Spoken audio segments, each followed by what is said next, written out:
If you thought the Kevlar movement was big, regardless of what the actual material may be made from, titanium paddles may still make an even bigger wave. I didn't think I'd like a Honolulu paddle better than I liked the 14mm J2K, but I'll go ahead and eat my words a bit and begrudgingly admit that I actually like the J2Ti even more. To start things off, you can use this channel's discount code PBMED to bring the final price of the J2i to $140, a price that is thankfully far below what I think this paddle is worth, making it the second least expensive titanium paddle out right now behind the Neonic Flare. I'll get into the stats and specs, and then we'll talk comparisons between the J2Ti and the other Honolulu and titanium paddle options. At this point, it's definitely worth noting that while we don't know with 100% surety what the titanium substance is they use in these paddles, it does seem unlikely that it's literally the solid transition metal substance seen on periodic tables, and is more likely to be some sort of dyed fibrous material such as polyester.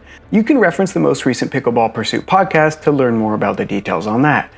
As far as I'm concerned, I don't really care what the material itself actually is, because the one thing I do know is that for every titanium paddle I've tested so far, it's given paddles a pleasantly unique feel that is more plush and provides better sweet spots, while simultaneously providing a slightly more springy feel, resulting in greater power than their previous carbon fiber and Kevlar predecessors, and the J2Ti is no different.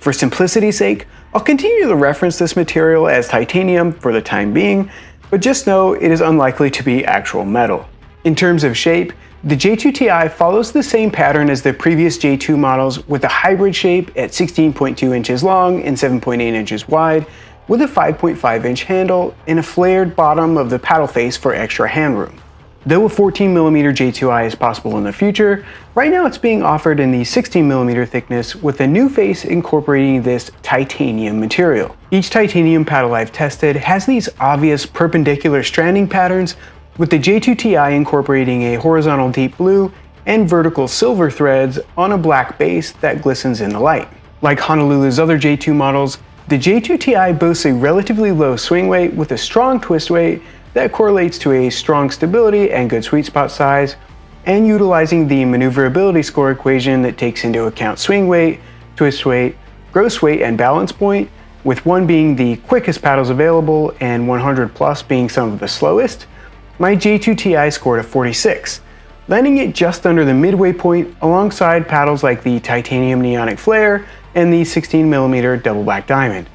Hitting and comparing the performance, feel, and stats of the carbon fiber J2 and the Kevlar J2K and J2K Pro models alongside the J2Ti, the J2 was the only paddle that felt more plush than the J2Ti, though I recognize that can be a little subjective, with the J2Ti also ranking second in pop behind the 14mm J2K and spin numbers all falling in comparably elite levels. If you do, however, think of twist weight numbers alone as the sole indicator for sweet spot size, comparing the numbers of these paddles side by side might be a little misleading. I felt that during gameplay, the titanium fibers made the sweet spot carry just a little more consistently from the center of the J2Ti, with a less sharp contrast from the sweet spot to dead space on the edge of the other models, even though the other J2s already had very forgiving paddle faces. Between the titanium and Kevlar models, the 16mm J2K definitely seemed to play the most control-oriented, and the 14mm J2K had a huge jump in pop and power from the 16mm J2K, but had a much more stiff face and a slightly smaller sweet spot, while the J2Ti sort of split the gap between them for pop, with drive speed levels that matched the 14mm J2K and had the benefit of the more plush feeling face than both of those other two models. Comparing the J2Ti to the other titanium paddles, it continues to be the most plush feeling in side-by-side testing, with the Shogun and Valor Pro also having higher levels of pop, and though it was pretty close, I did feel the Neonic Flare had a slight amount more pop too, though even at the lowest end of this list, I felt the J2Ti had a very balanced level of pop in gameplay, and it is definitely no slouch. I think the real benefit of the J2Ti compared to the other titanium paddles is its huge sweet spot and super balanced playstyle, and comparing it to the also large sweet spot of the Neonic Flare, which is, again, a little subjective, the shape of the J2Ti gives its sweet spot a little more vertical length in addition to width, while I felt the sweet spot on the Flare was wide, but didn't progress down the face quite as much as the J2Ti did. For overall playability, I would say the J2Ti falls in the all-court balanced playstyle, and this was one of those paddles that took no adjustment time whatsoever to feel comfortable playing with. It plays so well in pretty much every area that I really don't have any complaints, and as a cherry on top, I think this is probably the best looking paddle that Honolulu has come out with yet. I think this would be a great paddle for people who like the more plush feel titanium provides without sacrificing power on drives,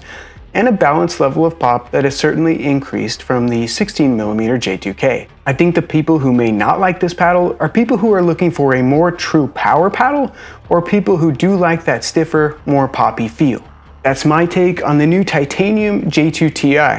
I hope the review was helpful. Like always, let me know what you think in the comments below, and if you haven't already, hit that subscribe button, and I'll catch you here for the next time.